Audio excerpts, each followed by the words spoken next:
Oh, hello. I didn't see you there. I was just putting some of my Jersey Shore fan fiction online as free downloads. Hi, my name is Courtney, and I'm from New Media Rights, a nonprofit that helps artists and entrepreneurs understand legal issues.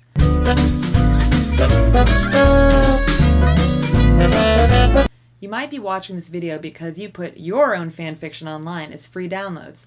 Most people have a couple goals in mind when putting their art online. They might want people to see their art. They might want to earn enough money so they can continue to produce more art.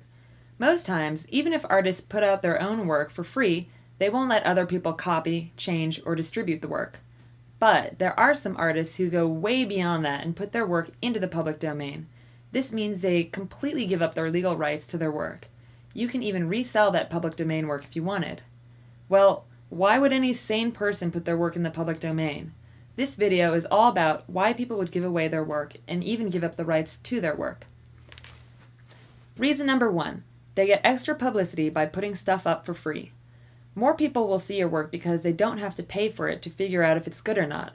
After all, if you're an untested talent, people might not want to pay you at first until your work is popular.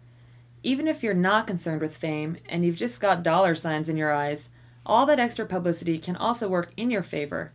Some musicians make way more money on concerts, sponsorships, and appearances than they'd ever make charging money for their songs. Think of putting out some of your work for free as a form of marketing.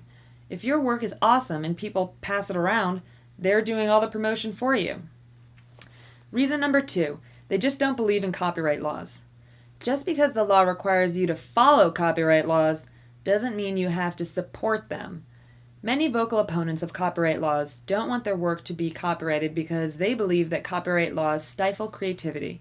How can copyright laws stifle creativity, you may ask?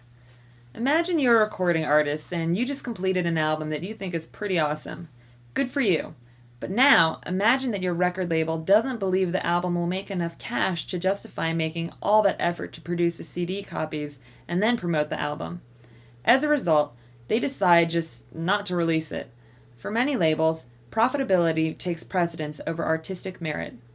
Now, because most record labels control the copyright of their artist's work through an agreement called assignment, you'll have a lot of trouble getting the rights to that music back. In the end, your work will go unheard unless people try to listen to it through illegal downloads and stuff like that. That potential headache, by the way, is another reason why some artists choose to just release their work for free. That way, they don't have to deal with some middleman, like a record label or a publisher, who may keep their work under wraps just because they don't think it will make any money. Reason number 3. They don't want to waste time or money enforcing copyright. If someone violates your copyright, you have to spend time, money, and other resources trying to get them to stop infringing. Some artists really don't want to bother going through the work it would take to enforce their rights, so they don't even want to bother having them at all. Reason number 4. They want to contribute to the common good. Like we've said a million times before, many argue that creative works advance cultural, economic, and scientific progress, especially if they're in the public domain. So, some artists just want to be altruistic and contribute to society without expecting any money. For example, computer programmers often share the codes they've written. The reason for this is the belief that if somebody's already done the work, why should other people put in additional work to solve the same problem? And being altruistic doesn't always mean that you won't get paid. If an audience appreciates what you're doing, they may be willing to support you with donations, even if they're getting your work for free. Reason number 5. They want to learn more about their own product. Imagine you have an idea for a great money-making project. You'd want it to be absolutely perfect before you released it, right? At least let's just assume that you want your product to be free of problems. Well, if you release some of the work you made leading up to it for free as a trial run, you might learn things that can help you prepare for releasing your big commercial project that you're selling. Software developers do this. They work on open source software and distribute their code for free. This allows programmers from all over the world to hone their skills by working on a real product. It allows software businesses to discover any bugs through public testing and remove them.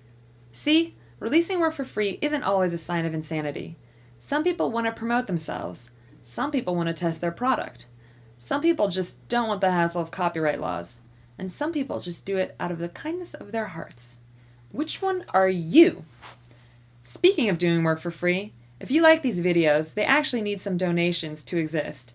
So why don't you donate on our YouTube channel or on our website at newmediarights.org? And I'll be your friend. So, if